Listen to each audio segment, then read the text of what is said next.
All right, it's a rapid fire Super Centex After Dark. You know the crew. It's always good to see DJ again. So why don't we start with down south? Uh, in the 512 is where DJ is coming to us from now. Is that Austin's area code? I think. I think so, Yeah, yeah. that's right. Yeah, okay. DJ was covering Temple and Round Rock, and Temple had an injury to Champ Mayo, correct? But Yeah, it was literally the first drive of the game. I think it was like sixth place in, and he got there was a bad snap. He got sacked, and then he threw an 8-yard pass in the following play, and I guess like it aggravated the injury because he went out, and they put in a sophomore, Kyvan Bassinger, I think is what his. I literally talked to him after the game. he But texted us his name. yeah, Yeah, Kylan Bassinger, yeah. yeah. Um and I mean like Temple didn't really miss a beat with him in there, you know? Don't get me wrong, like his inexperience kind of showed up during times like there were a lot of incomplete passes. There were times where he was still trying to figure out, the rhythm of, he ran a lot earlier in the game, but then finally was able to get, his pass down because I mean, Round Rock was tough, defensively, especially in the first half. Even though Temple was leading at halftime. They really came out in the third quarter. The Dragons, like just roaring, like came out, took the lead. And like being the second week of the season, you can still see some of those things that are being ironed out. But I mean, like the kid finished with 312 passing yards and three touchdowns. Mm. I think five completions, but no, 15 completions out of 25. Um, but yeah, I mean, like it's, I think the Wildcats are, I mean, they're really experienced, even having, this injury to Chet Mayo. So they're, they're really getting in there. It was, it was really fun to be back in the press box and like getting that adrenaline going. So Well, we're happy to it was a have you good game. back. By the way, DJ, you didn't comment on my Montreal Expos hat. You know, you being the big baseball fan, I figured you'd be on top of it right away. I went to the Baseball Hall of Fame this summer. Oh, cool. Yeah, Yeah. yeah, yeah. Well, look, I wasn't alive when the Expos were still a thing. So, Zing! All right, DJ mentioned sophomore quarterback, which feels like a good segue to my game. I'll go ahead and break that one down real quick. The game I was at tonight, China Spring and Bastrop. Final score 48-34 Bastrop. It was 34-21 China Spring at halftime. So Bastrop outscores them 27-0 in the second half. Third quarter. Uh, Bastrop got three touchdowns, all off China Spring turnovers. I mean, it Mm. was just, you will not see the tale of two halves cliche in my story, but I mean, you can't help but think that because it was just a roller coaster kind of game. And Jackson Knapp, the sophomore quarterback for China Spring, throws for three touchdowns, also throws for two interceptions. And it was just that kind of night. Uh, Hey, Bryce, the Murph was chastising our picks earlier this week, and he said Bastrop had a move in wide receiver, a four-star wide receiver move in. mm. Uh, Did that show up? no, No. no, they had Okay. their running back was super slippery. They do have a Hmm. Notre Dame commit that's like a nose guard lineman guy. Okay. Okay. Uh, their receivers were good, but man, that game was there for the taking for China Spring, but they Hmm. just have to grow up and learn some things. I mentioned Knapp. He did a lot of good things in the first half, and then in the second half, did not complete a pass. I mean, that's just how it went. It just seemed like China Spring could do nothing right in the second half. And yeah, I asked Tyler Beatty after the game, I said, do you show them all the good things they did in the first half on the film?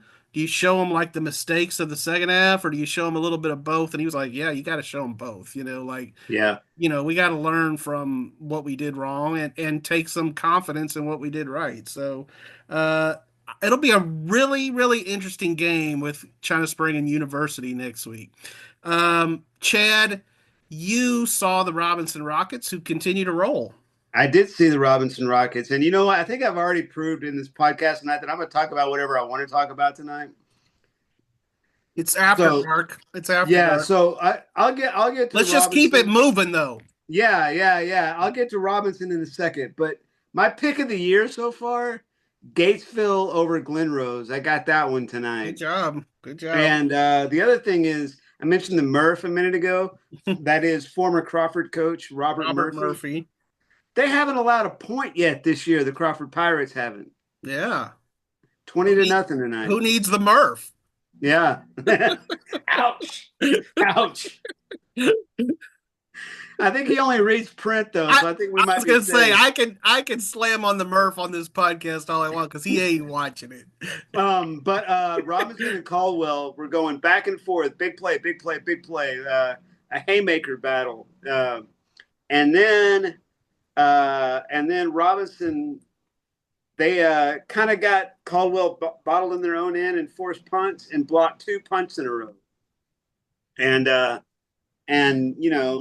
having learned the photog game last few years from Rod Ade a lot, I was able to get in position and I got the punt block on the second one. Nice. So, yeah. I was a proud student calling Rod at halftime. I was like, "Hey, I got a punt block. I got it when he blocked it." I love it. I love it. Yeah. So that was the difference in the game, though. I mean, Evan Moreno broke free for a 68-yard touchdown, I think. They made it 21-14, and then those 2 punt blocks resulted in Robinson getting the ball at the 2-yard line and the 4-yard line. Same kid recovered both times. Cash clear. It was cash money. Nice. So yeah, they got the ball at the 2 and the 4 and easily converted both times, and it goes from being 14-14 to 35-14 in just snap of a finger. Yeah. Zach is looking a little hot. That light's a little hot on Zach tonight. He's overexposed. He's a little bleached out. Zach, I'm going to go to you just in case you want to give us your rundown and then hit the hay. I'll be, hopefully not too far behind you because we have an early morning with the Baylor SMU game. But you saw the Conley Cadets, and remind me how that game even came out. Yeah, that's pretty much, that sounds about right. I like to cover the game from the field whenever I can, not sit in the press box. And just before halftime, I had one of the refs walk over to me, ask if I cover Connally a lot, and he's like, "Yeah, this is kind of a pillow fight, isn't it?" It was 8-6 for 3.5 quarters. Connally, I mean, there was a more offense in this game than maybe the stats or the final score would lead you to believe. Caden Kaufman threw for almost 250 yards and a touchdown, rushed for a score. CJ Evans caught a touchdown and over 100 yards. But really, Connally, like they averaged under 3 yards a rush. They really struggled to get the ground game going, and their offensive line was just completely overmatched the entire night. And so it took until Lago Vista was kind of worn out in the fourth quarter for Connally to kind of score a couple quick touchdowns and, pull away late for what was in theory a pretty convincing win. It seemed close, but Connally was in pretty well control. Terry Garrick said afterwards, they were missing 5 kind of key starters due to injury. They were missing 9 of them last week. And so he expects most of them to come back in the coming weeks before district play begins. But I really think you want to talk about growing up. I think Connally has some growing up to do. They have some pieces, obviously, Jamarian Vincent, and I think CJ Evans is a really good receiver. And Caden Kaufman, he was pretty impressive. He could throw on the run. He could use his legs a little bit. He scrambled for a touchdown. But, that offensive line really needs to kind of lock in. And I think they were missing two starters along the offensive line. So, it's in the trenches. That's where it's always going to be won and lost. And yeah, that's where Connolly struggled tonight. Well, Connolly's still waiting on that next in the lineage of Javion Sunday, Trey Wisner, Kiefer Sibley. Who's that next big time running back going to be? Yeah, that's a good point. That's Braden good. Ford, he did, rush 21 times for 70 yards. So it was like 2 yards in a cloud of And dust. he's typically really good. Braden Yeah. Ford is really good. So and one more stat that Connolly had 10 flags for 95 yards. So there was a lot of stupid penalties right before the half. They gave up Lago Vista was about to punt, and then they called like an old Joe Flacco get the pass interference call, and they got it, and it was a personal foul and everything, and it not very good, not very disciplined, but I think that's just the youth coming out. I'm a Braden Ford fan because kid has lovely handwriting, and he From the questionnaire, you mean? yes, and he answers questions well. So he has a soft spot in my heart because handwriting among teenagers today is atrocious. So, Who needs to handwrite? well, exactly, because they all use their friggin' iPads. Uh, Michael Haig comes to us live from the Bellmead Whataburger after seeing Fairfield just pummel Mejia. I mean, I think we all picked Fairfield, I want to say, but man, I'm not sure we picked it this lopsided. Fairfield nope. must be pretty good. Well, not only are they really good, so Zach, you obviously remember the feature you did on Fairfield going into the year. The kind of the storyline, at least what we thought was, Finn Smith as their lead receiver, and then Cole Collins as their quarterback. That kind of being like a 1-2 punch for them, and that's certainly true. But kind of the lead of my story, I mean, they have plenty of other guys too. It is not just those two, and the funny thing is they're all seniors. So, I mean, this is really the year that Fairfield is kind of like, okay, we've got 20 seniors. Like, this is the year. Like, if we're going to make a deep playoff run, if we're going to compete for a district title, this is it. And 486 total yards of offense will certainly do it offensively, especially tonight. But what impressed me more was defense. I mean, to put up 66 points is impressive, but also to hold Mejia scoreless, that's good stuff. And I tallied it up. I think Mejia only finished with 110 yards of total offense. They just couldn't move the chains. Mejia did graduate a lot from last year, so I think they're still kind of recovering. They have size in the trenches. It's not like they're like just overmatched physically or anything. They have a really kind of powerful running back too, but they just didn't really have enough skill guys. Couldn't complete passes. I think they had 2 completions on the game. It was just Fairfield dominated really in all facets of the game. They hit a 35-yard field goal, pinned them inside the 20 on like 4 or 5 kickoffs. I don't know if Fairfield had to punt. Like, I mean, there's really no other way to say it other than it was pure dominance. And Fairfield is certainly a team like we kind of talked about sleepers going into the year. Fairfield might be one that you could look out for at that 3A Division I level, not only to compete in that district, but to go a couple rounds deep, I think. Hey, the spirit of Kent Bechtel is alive and well around here. John Bechtel looking like he's got a powerhouse.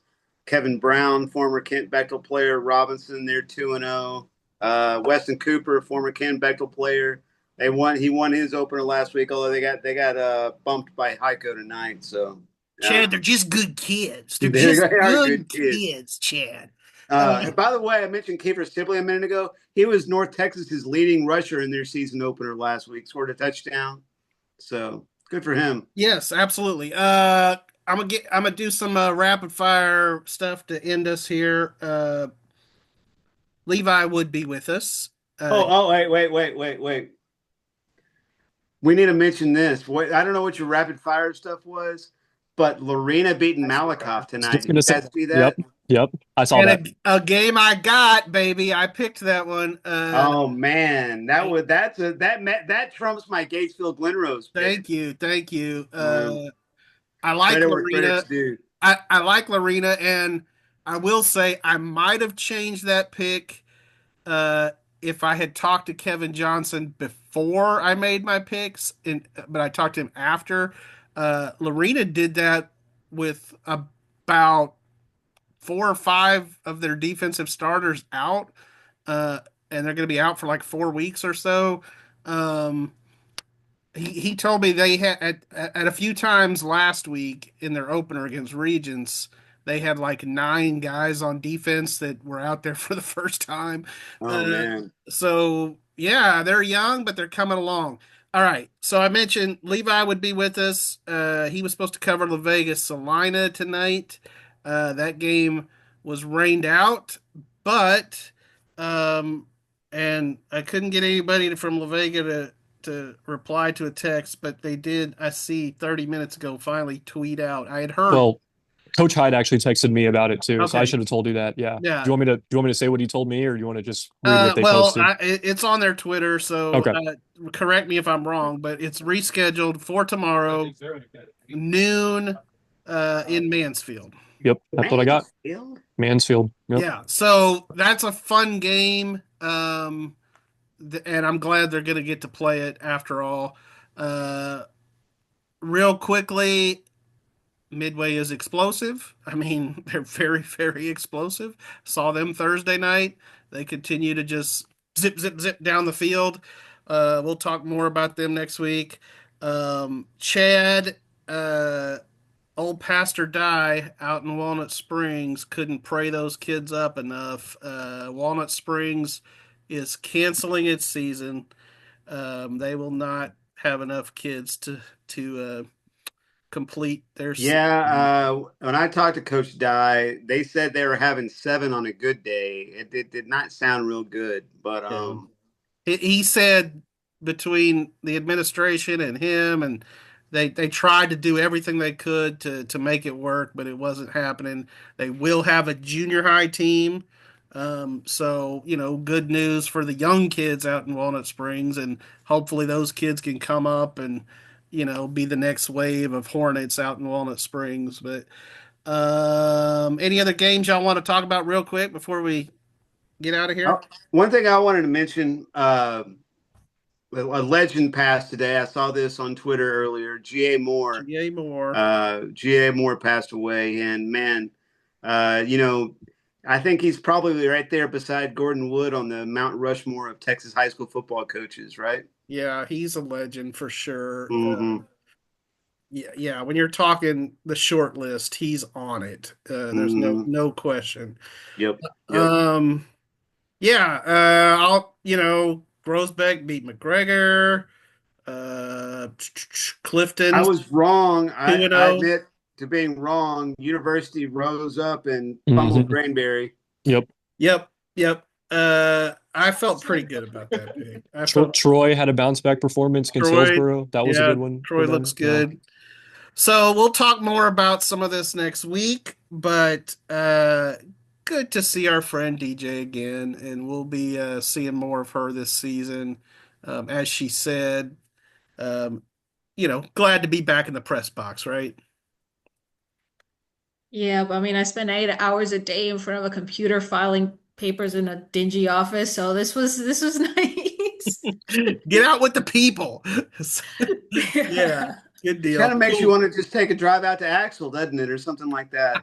We can find some stories for her, right? All right, we'll see y'all later. All right. Appreciate you.